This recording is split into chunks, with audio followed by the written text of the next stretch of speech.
Putra Hidayana berhasil menyumbang 1 medali emas untuk kontingen PON Papua di cabang olahraga pencaksilat kelas J Putra 90-95 kg setelah mengandaskan perlawanan atlet dari daerah istimewa Yogyakarta, Firdana VP, di mana medali emas ini berhasil diraih di hari terakhir pelaksanaan pencaksilat PON Papua.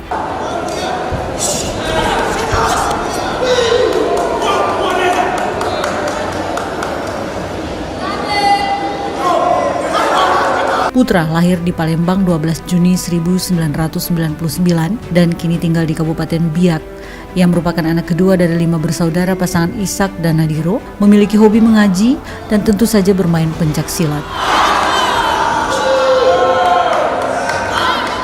Tak menjelaskan secara gamblang apa yang menjadi cita-citanya, namun Putra mengaku ingin menjadi seorang abdi negara sekaligus pengusaha sukses. Salah satu yang menarik dari sosok Putra adalah selain menjadikan kedua orang tuanya sebagai sosok yang menginspirasi, menurutnya orang-orang yang menganggapnya tak mampu melakukan sesuatu atau yang meragukan kemampuannya malah menjadi sumber motivasi terbesarnya.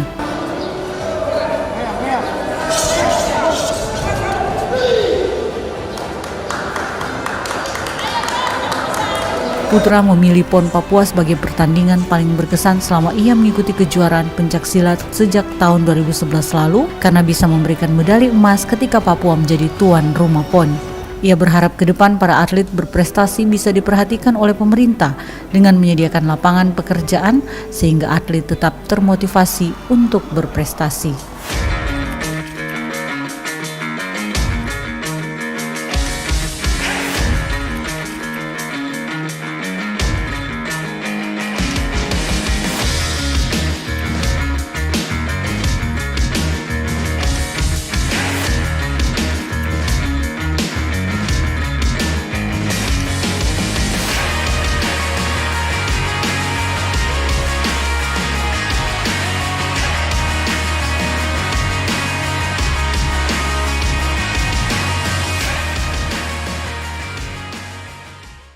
Bersama kami Bidang Humas dan Media Kontingen PON Papua dalam program Papua Menuju Jejak Prestasi. Dan telah hadir bersama kami seorang atlet peraih medali emas yang telah mengharumkan nama Papua sekaligus membanggakan nama Papua di PON 20 tahun 2021 di cabur pencaksilat, yaitu Putra Hidayana, peraih medali emas cabur pencaksilat kelas J Putra. Benar ya? Iya, betul. Apa kabar Putra? Alhamdulillah baik, Kak. Tentunya dengan meraih medali emas ini bukan sesuatu yang mudah, penuh perjuangan dan tantangan. Sebelum kita bincang-bincang tentang bagaimana perasaan Putra, dipersembahkan untuk siapa medali ini, mungkin kita berbincang sedikit tentang bagaimana pada saat latihan, tantangan-tantangan pada saat latihan itu dan berapa lama Putra latihan sebelum mengikuti lomba PON ini. Silahkan. Oke, jadi kita TC terpusat di Jayapura kurang lebih hampir 2 tahun. Terus 4 bulan sebelum menjelang PON kita sempat tryout ke 3 provinsi, yaitu di DKI Jakarta, Jawa Barat dan Jawa Tengah. Jadi kesempatan kita untuk berlatih lebih itu berada pada saat pas di tryout uji tanding di sana. Jadi di tryout itu memang sudah dimaksimalin benar untuk materi dilombakan di PON ini ya? Iya, kebetulan kita juga kemarin 1 bulan sebelum pulang ke Papua itu sempat uji coba dengan 7 provinsi termasuk yang timnas Indonesia yang untuk SEA Games 2022 insya Allah di Vietnam. Iya. Jadi kita sedikit banyak tahu, jadi yaitu mempelajari teknik-teknik lawan kita nanti yang bertemu. Jadi pada saat kita perform di PON, ya alhamdulillah sudah banyak sesuai yang diharapkan dengan pelatih dan untuk kita juga. Oke Putra. Nah dari latihan-latihan tersebut, dari beberapa tryout sebelum mengikuti lombanya, pastinya ada satu latihan yang paling sangat sulit menurut Putra. Oh iya, ada, jadi pas latihan titik terberat itu mungkin pada saat kita kan muslim kayak, jadi harus mengikuti tetap program latihan pas Pada saat jam bulan sholat Ramadan. ya? Oh, jadi Ramadan kemarin ya? jadi kita masih ngikutin aktivitas fisik, pokoknya ngikutin sesuai dengan Iya. periodisasi program pelatih. Jadi ya itu sih tantangan berat, tapi ya alhamdulillah kita semua Bisa udah terlewati iya. ya, dengan Itu, berhasil mendapat jadi- medali emas ini. iya. Nah Putra, pada saat perlombaan, pastinya Putra dihadapkan dengan lawan-lawan yang mungkin itu atlet Iya. nasional, yang mungkin pernah juga ketemu di turnamen yang sebelumnya kan? Iya. Atau mungkin Putra merasa, wah ini jam terbangnya lebih profesional, Oh, iya, jelas. lebih senior. Nah itu melawan rasa itu gimana Putra? Iya, jadi kita juga kan masih baru juga kan terjun di kompetisi nasional, tapi sering-sering sharing sama coach, sama pelatih, sama terus sama percaya sama kemampuan diri juga kan, melatih skill individu, ya itu jadi ya timbul. Terus kita juga sebagai tuan rumah jadi merasa Iya. lebih, ini kan di rumah Mentalnya kita lebih sendiri ya. ya, jadi Iya. lebih apa ya, PD kita juga lebih Lebih dari percaya yang lain. diri. Iya, jadi ya itu jadi senjata andalan kita. Oke, berarti itu salah satu faktor juga ya, di samping dari memang kemampuan diri sendiri ya, Iya, Kak. Putra. Nah, saat Putra dinobatkan sebagai juara pertama dan saat dikalungkan medali emas, Iya. gimana perasaan Putra? Terharunya seperti apa dan siapa yang pertama kali terbayang pada saat itu? Ya gimana ya, soalnya sebenarnya sempet nggak pede kalau bisa ngalahin juara kelas dunia juga. Iya. Kemarin ketemunya atlet Langsung senior. berhadapan gitu ya? Iya, jadi ya langsung semuanya pecah, langsung jadi haru. Jadi satu Iya. gelanggang itu banyak yang menangis semua, jadi saya juga terharu kan. Jadi Iya. yang pertama yang pasti orang tua dulu yang pertama kebayang Iya. ini kan. Jadi ya udah terbayar lah lelahnya sampai kurang lebih 2 tahun ini. Jadi Benar. ya itu terus untuk dipersembahkan untuk ya pelatih, teman-teman, dan khususnya masyarakat Papua Betul. yang memberi support. Jadi kita jadi lebih lagi itu, mau kasih yang lebih lagi untuk tanah lebih ini. nambah semangat, Iya, nambah Kak. percaya diri dan mental yang terbentuk ya. Iya, Jadi intinya untuk masyarakat Papua berterima kasih juga atas segala Iya. support ya. nggak saya yang malah berterima kasih pada masyarakat Papua. Jadi udah diberi kesempatan yang istimewa Iya. ini. Jadi itu jadi Mengikuti lomba ini ya. iya. Nah, pastinya selain medali ada bonus dong untuk seorang petarung yang telah menang ini.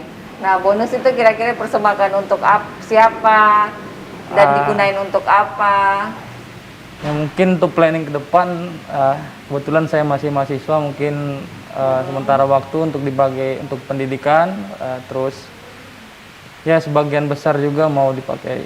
Mungkin ada teman-teman juga yang belum dapat juara, jadi Oh, gitu ya. jadi Belum sama belum terus. inilah, Iya. bukan tidak ya, tetapi Iya. belum waktunya gitu ya. ya, jadi ya itu juga kepikiran juga harus Berbagi sama-sama. gitu Iya. ya. Berarti sangat di pencaksilat ini memang ditanamkan rasa Iya, sosial dan setia kawan yang tinggi ya. Iya, Kak. Iya benar. Nah Putra, di samping daripada medali dan bonus dipersembahkan untuk siapa, pasti dah ada harapan dan rencana Putra untuk khususnya Putra sendiri bahwa saya ini sebagai atlet profesional cabur pencaksilat. Nah Iya. harapan dan rencana ke depan Putra.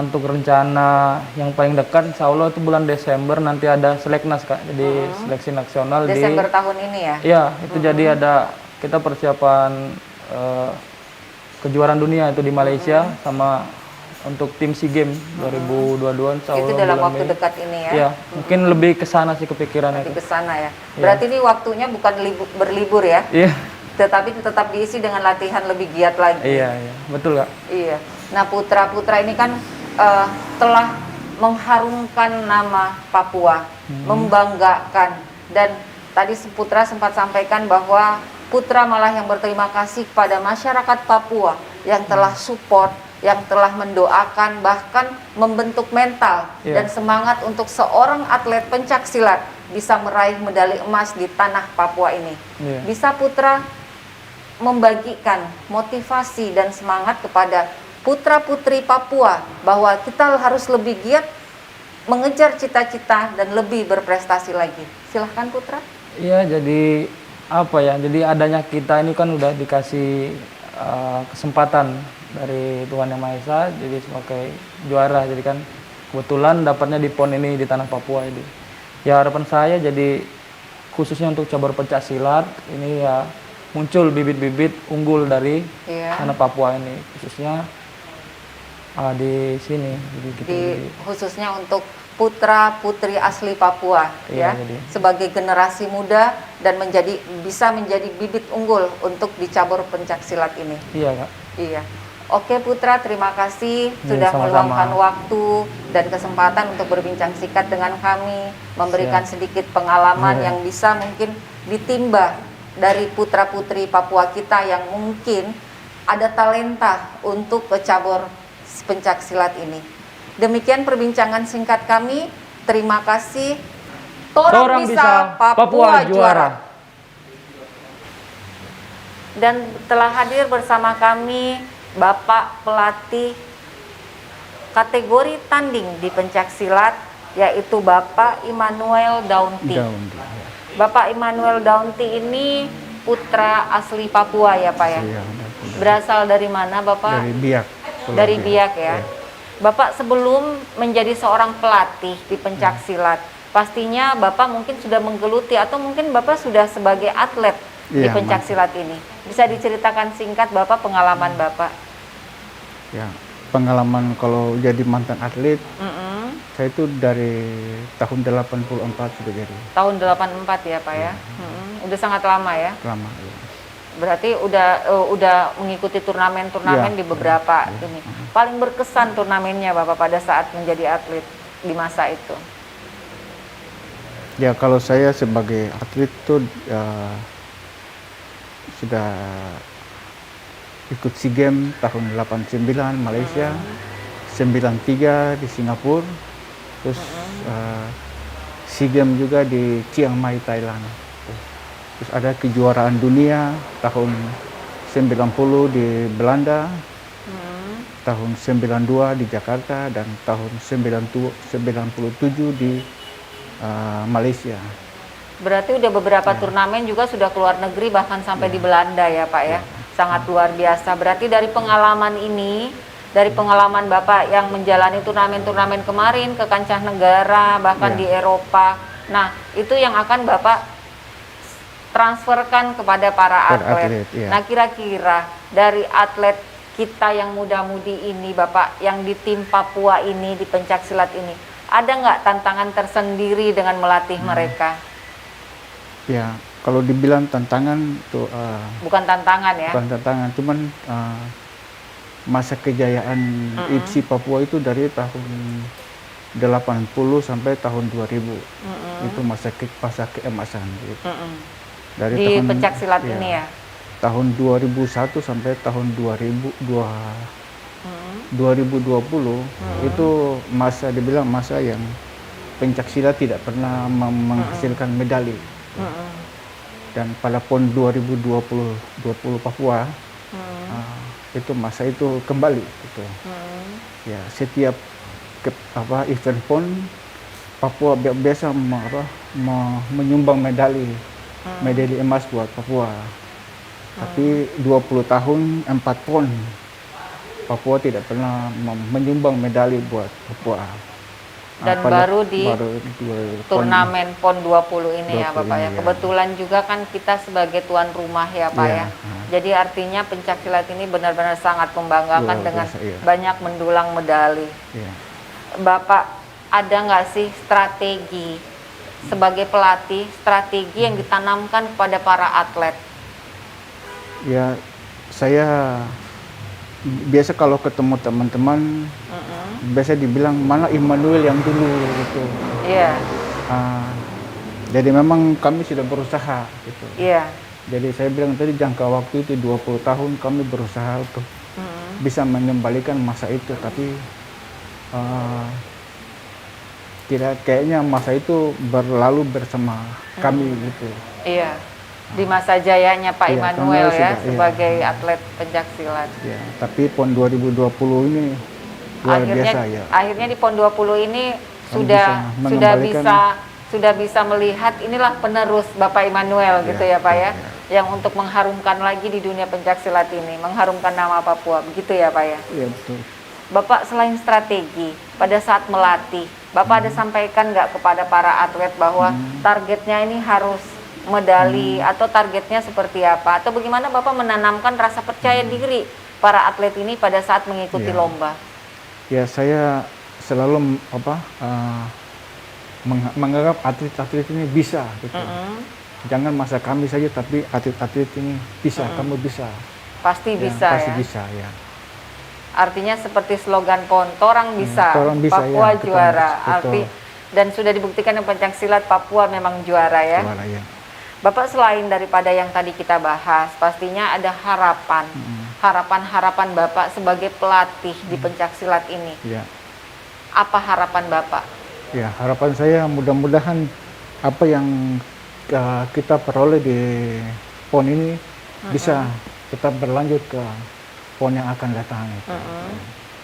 Selain daripada turnamen PON, mungkin ada turnamen-turnamen Ya, yang memang ada event dari PON ini, nanti ada kejuaraan dunia, tapi ada juga SEA Games itu nanti. SEA Games ya. Ya. Bapak kan sebagai putra asli Papua Ya. dan beberapa atlet kita juga putra-putri asli Papua yang Ya, telah betul. menoreh medali untuk Papua ini.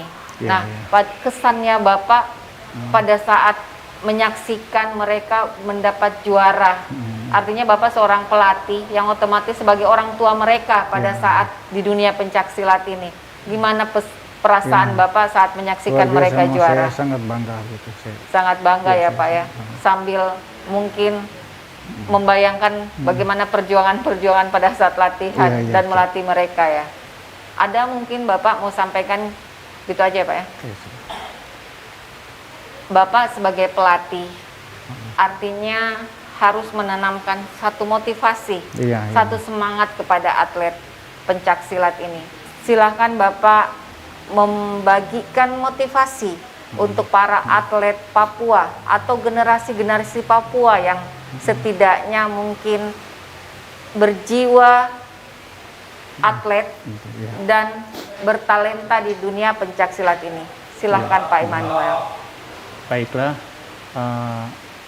dengan hasil yang kami peroleh di PON 2020 ini, itu sebagai motivasi bagi kami untuk pencaksilat untuk bisa kembali mengembalikan masa kejayaan atau masa keemasan di era kami dulu. Jadi itu hasil ini adalah kebanggaan bagi kita semua, dan pesan saya kepada para atlet, para perguruan-perguruan pencaksilat yang ada khususnya ada di Papua, di Kota Jayapura, mari kembangkan perguruan kita, terus kembangkan juga cari atlet-atlet muda berprestasi untuk pencaksilat Papua ini ke depan nanti. Terima kasih Pak Immanuel sudah membagikan motivasi untuk para muda-mudi Papua generasi penerus di bidang pencaksilat. Demikian perbincangan kami dengan Bapak Immanuel sebagai pelatih pencaksilat. Saksikan terus program Papua Menuju Jejak Prestasi. Torang bisa Papua juara.